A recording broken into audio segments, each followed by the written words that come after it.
All right, hey everyone, this is Ash. Welcome back to the King's Speech. So another week, we're going to be playing some more catch up with some manga this weekend. It's been another busy, stressful week of work. So we're going to try to unwind, catch up with some series. So we're going to be again a lot of content coming out your way this weekend. We got some Akane from last week to catch up with, as well as the new chapters coming out.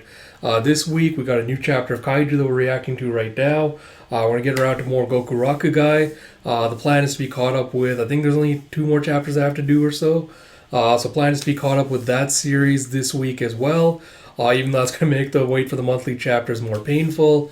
We're going to get around to that. We're going to get around to, I think, more Spy Families dropping this weekend, so there's that to look forward to as well.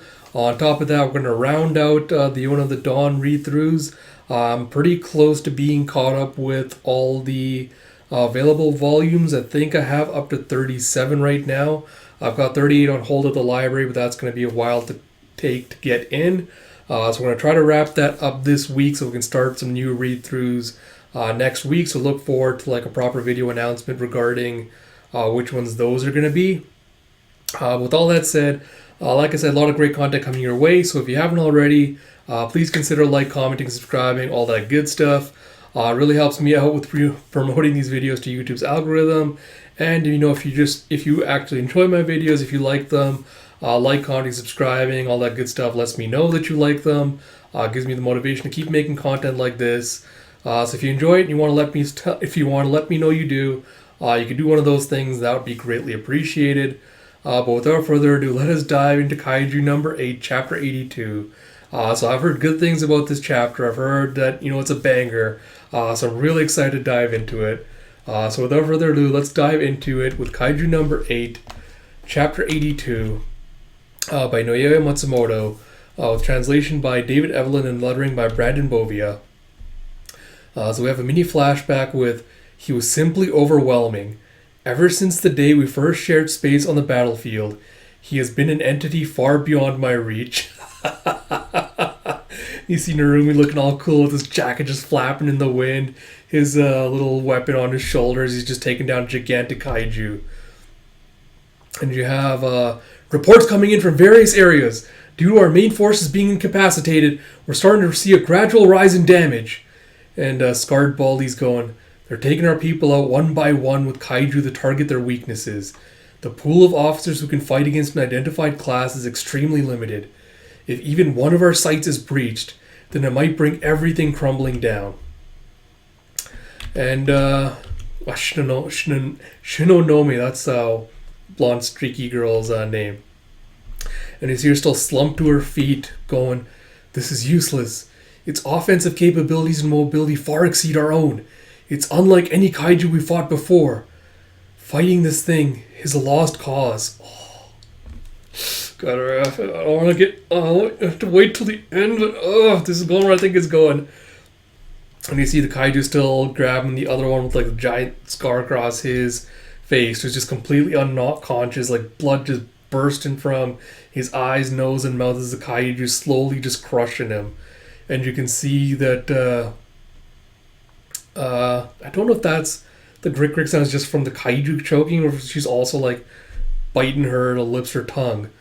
Which have detecting fractures on mandible and C2 vertebra of platoon leader Tachibana. He won't hold out much longer.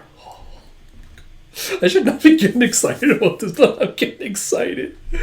You have platoon leader Shinonome. God, I cannot fucking pronounce my words today. Provide backup. And she thinks back to Narumi saying, "I'm appointing you as a platoon leader." And she's like, "Get out of there, Tachibana!" And you have her picking up her giant-ass Gatling gun again with unleashed combat power 73%. She just lets off a volley of bullets. Lands with a prap, and she gets the kaiju to drop Tachibana. And then through the fog of the explosion, with a boosh, it just starts heading towards her. Ooh, and just punches her with a low blow to the body and sends her flying back with a thwam. Oh, god damn, it's brutal. And it just completely shatters her weapon. You see her eyes just blacking out as she goes unconscious and she spits up some blood.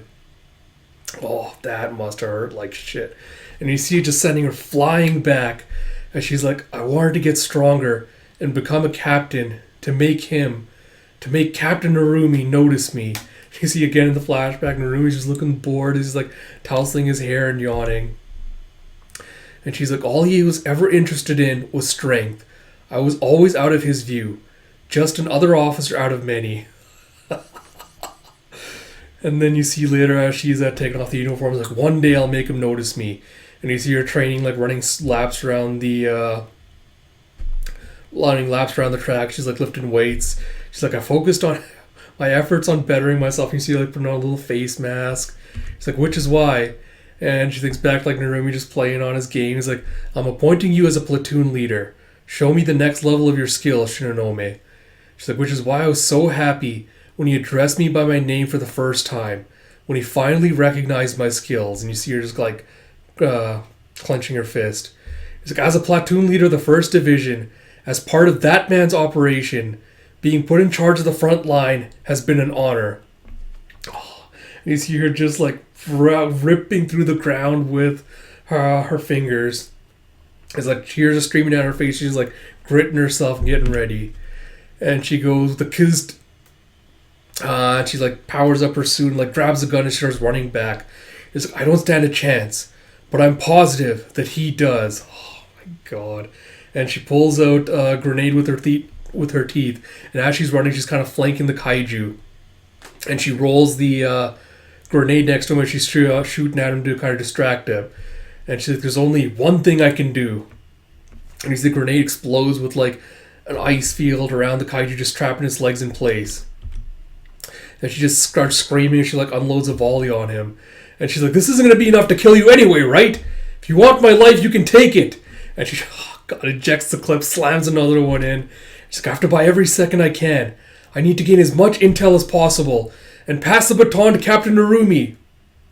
And he's like, krish, krish, krish, krish, as the kaiju just comes up right behind her. Oh my god. God damn, you see again tears streaming down her face as the kaiju just slams her right down through the overpass that they're fighting on. She's like, no, I can't let that thought take a hold of me. Oh, God. It's like, I'm a platoon leader of the 1st Division. Risking my life to protect this nation is my duty. So I shouldn't let that thought prevail. She's just coughing up blood as the kaiju is like, krish, krish, krish, krish. As it's coming up to her. And she's like, I know that I shouldn't, but... Oh my god, kaiju, you're really gonna fucking make me tear up like this? And as she's like about to lose consciousness is fading, like tears streaming down her face, she goes, I don't want to die. I don't need to be rewarded. I just wanted to get stronger and prettier and chase after that man. And you see the kaiju just like powering its arm up, muscles all tensing as it slams its fist down into the concrete. Oh, God. Oh, and you see Kaiju looking over in surprise as someone's come in, grabbed Shinonome and taken her out of the, grabbed her out of the way before the Kaiju could have killed her. He's like, you, why? Oh, God, yes, yes. Oh. And you have Kafka Hibino to the rescue, going, I'm sorry, platoon leader Shinonome. I know you assigned me to rear guard duties, and you see the vein just pulsing in his face as he goes, but I'm disobeying that order. And you see, like, the way his fucking face is drawn, like, it looks like one of his eyes is shadowed. Hold on, let me stop my dogs from barking. And I love that the way his face is shadowed, like, he's heavily implying that he's, like, starting to transform into his kaiju state. Oh, I love it. I love it, love it, love it, love it, love it. Oh, man. Oh, where do I even start with this chapter? Oh, all right. So I think my first favorite thing about this is I think this is one of the reasons Kaiju number 8 works so well and is so popular and so good at what it does. Is it really does a good job of fleshing out its side characters, its ensemble cast, and making you care about them, and it does a really, really solid job of characterizing them, making them relatable, you know, even with such a limited amount of screen time. Because again, before this chapter, I couldn't even remember Shinonome's name or much about her. But the fact that this chapter has made me care about her so much, almost made me tear up when she's kind of like, being beaten to a pulp by a kaiju, and is kind of like confessing, like, I don't want to die until I've had a chance, like, tell Narumi how I feel about him. It's just so well done. Like, that was part one of what I liked about this.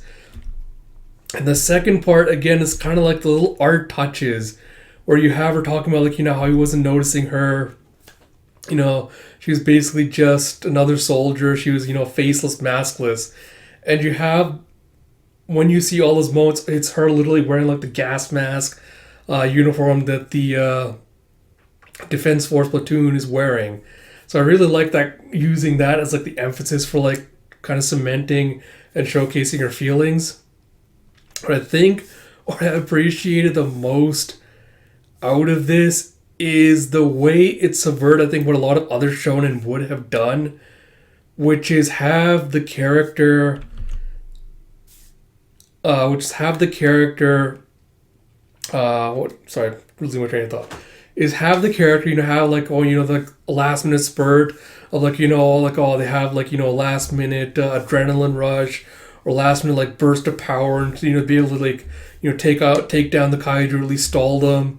And you'd have like Narumi coming in being like, oh, I'm so proud of you. I'll take it from here. Kind of deal. I feel like a lot of other manga would go that route with this, where you have, the character having a flashback being like, I have to get strong. I'm determined to get stronger, etc., etc. And I love how Kaiju doesn't even entertain that at all. Like, Shinonome is like, yeah, I'm trying my best. And as she's like, yeah, I know I'm outclassed, I'm going to try my best. And even that is not enough, because she's like, I love the fact that she says, yeah, I know I'm outclassed. And the manga absolutely cements that idea, like, yes, you are completely outclassed. You had no chance at all. Like, this was a failed mission from the start. But yeah, I love that. I love that part of it. I love the fact that despite everything she threw out, everything she tried, it didn't even phase the kaiju. Like, it just was like trying to smack her out of the way like an annoyance. Really, really love that moment. And again, like the fucking setup, the lead up to it, I think makes you feel like, Narumi's going to come in at the last minute and rescue her. Be like, hey, I heard you cry, blah, blah, blah, whatever. It's like, I came here to rescue you. But I'm glad that, instead it's like Kafka's the one that comes in to rescue her instead. And he's like, you told me to stay back, but I couldn't stand by, just watch a comrade die. So yeah, banger chapter. Absolutely phenomenal. Loved it. Cannot wait to see where this goes from here. I'm doubly excited by the fact that Kafka is here rescuing her instead of Kikoru. So I think that makes it vastly more interesting with what could potentially happen then to Kikoru with her fight with number 14. Especially because I really, really want to know if my train of thought regarding, like, the ghost in the machine, so to speak, with her mother spirit is infused into the kaiju. Because that will also cement a lot of other theories and ideas I've had about Kafka specifically, and so far why he's the only kind of kaiju hybrid, human kaiju hybrid that we've seen. Yes, a lot of really good setup. Really, really hoping this delivers, because like I said, so far it's been really good about what I've been kind of saying and reiterating, which is that I do not want the Defense Force to eke out a victory here. I want this to be a one-sided massacre. I want to see their morale being absolutely destroyed. And I really, really hope that delivers on that. I want them to do nothing else but survive this fight. That's all I want to see. It looks like it's heading there. So we'll see what happens. Yeah, really, really excited for the next chapter. So yeah, with that said, like I mentioned at the beginning, a lot of good content coming your way. Kaiju Akane, Gokuragai, Yona of the Dawn, a lot of stuff to look forward to. So if you haven't already, please do consider like, commenting, subscribing, all that good stuff. And until next time, this is Ash. Talk to you all later.